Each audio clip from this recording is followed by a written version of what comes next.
The Oklahoma burger might be the best of all time. We're talking a juicy seasoned beef patty smashed into a mountain of paper-thin caramelized onions. All about that max flavor without spending too much, like during a depression. But more on that in a bit. For now, we're about to make it even better with some insider cooking techniques and homemade everything, starting with the bun. Sound good? Let's cook. In a stand mixer, I'm going to add in 1.5 cups of water that is a hair higher than lukewarm. Next, I'm adding in 2 tablespoons of granulated sugar, and then I'm going to sprinkle on 2 teaspoons of active dry yeast. Instant can also be used. Okay, next up, grab your whisk and vigorously mix everything to combine the ingredients, and then we're going to let it sit for about 7 to 9 minutes and give the yeast time to bloom and feast on that sugar. And while this is waiting, I'm going to set it to the side for a sec, and then in a large bowl I have 5¼ cups of all-purpose flour. I'm next going to whisk in 1 teaspoon of coarse salt. Done. And after a few more minutes, let's go have a look in our bowl. You'll know you're good to go when a raft of yeast forms on the surface, which is indicating that things are starting to ferment and you're good to go to the next stage. Pop it on a stand mixer with the hook attachment, and on low to low medium speed-ish, I'm going to semi-slowly add in the flour to get everything moving around and where things are starting to look a bit more hydrated.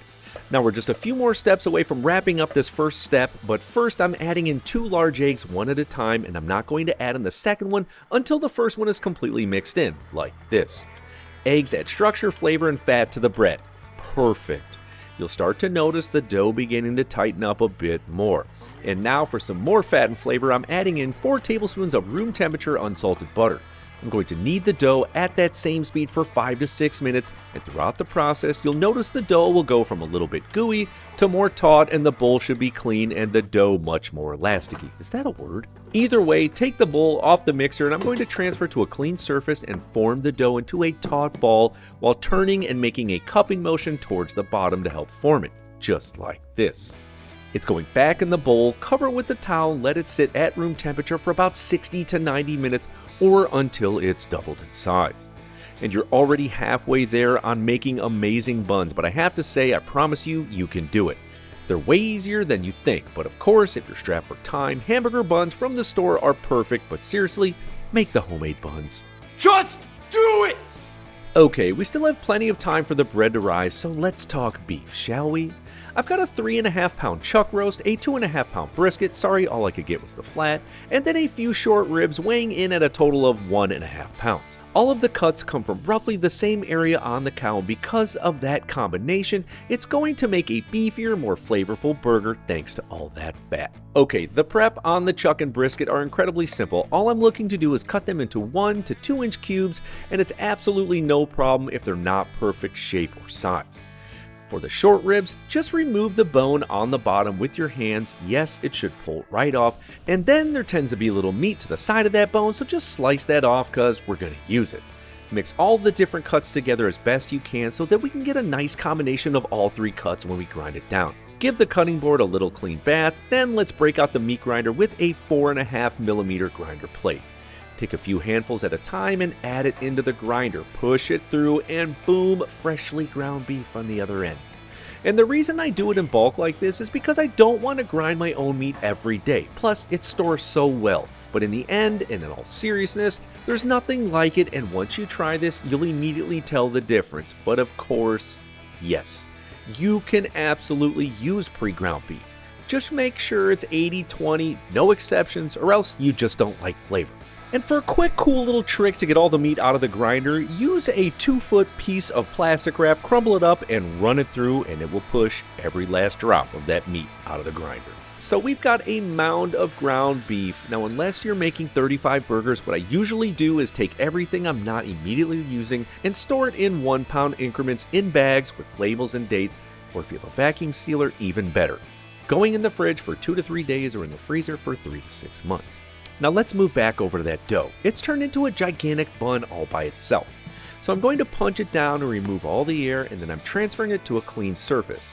From there, I want to cut it into 10 equal-sized pieces that will end up being in between 125 and 130 grams. Yes, sorry for the metric imperial combo measurements in this video. I like both. To form each bun, you can either hold it in one hand and make a loose cup-like gesture, then using your other hand, push through the center from the bottom up to the top while closing your cup-like motion a little tighter each time to form a very taut dough bun ball. For the other way, lay the dough flat and then fold all the corners over to the center, roll it over to form a ball where the folds are on the bottom. Then enclose your hand over the top and roll it in a circular motion. This will also get a taut, firm bun ball. Whatever you do, repeat it till they're done and they're going 5 at a time onto a sheet tray lined with parchment paper. Cover them with a towel and we'll come back in about 60 minutes. So, about this burger. Back in the 1920s when Route 66 was just getting its kicks, a little spot in El Reno, Oklahoma made a big impact on burger history. Ross Davis, owner of the Hamburger Inn, found himself in the thick of the Great Depression when meat was pricey and onions were dirt cheap. So he smashed those onions right into his beef patties to stretch the flavor and the dollar. What started as a 5-cent depression burger turned into a local legend thanks to the smart placement of his joint along Route 66 and Highway 81. Though the original Hamburger Inn is gone, the legacy of the fried onion burger lives on in El Reno, where a trio of diners still sling that crispy deliciousness to this day.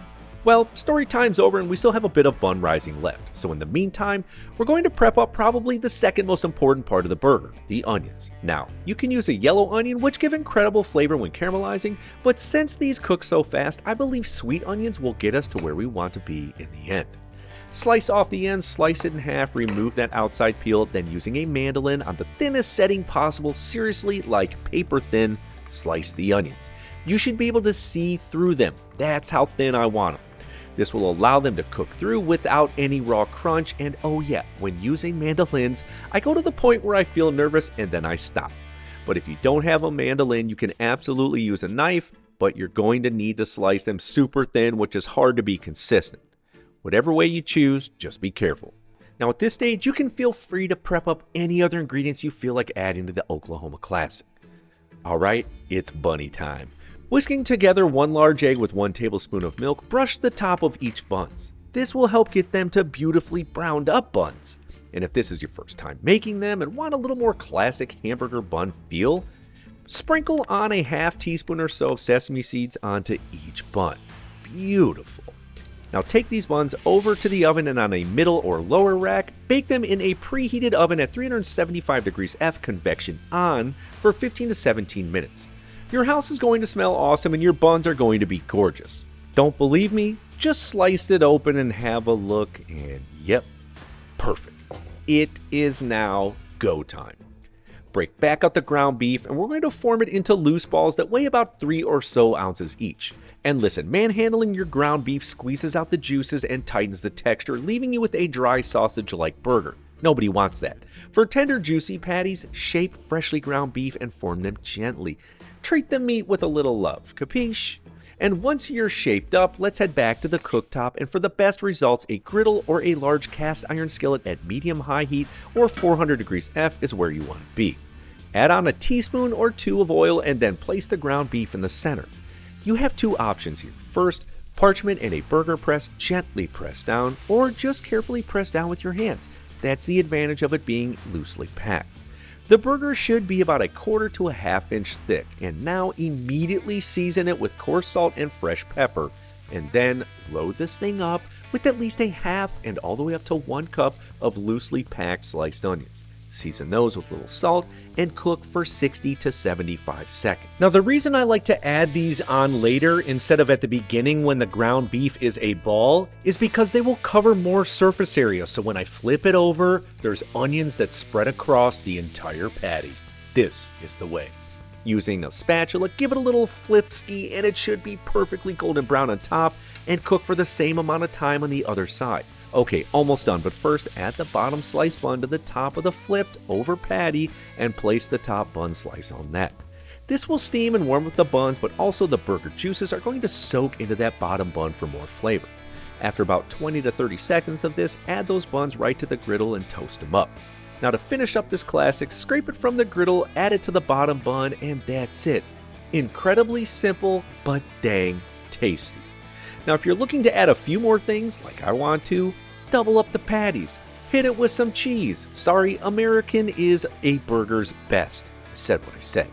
After it's on the bun, load it up with some pickles, mustard, and yeah, it's manja time. If I've said it before, I've said it a million times.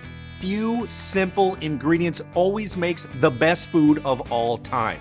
We're talking a couple things with great cooking techniques, and you're gonna be blown away. I'm serious, it is dang tasty. And if you like this, you have to check out my cowboy burger. I was this close to getting it on a restaurant menu. It's awesome. See you over there.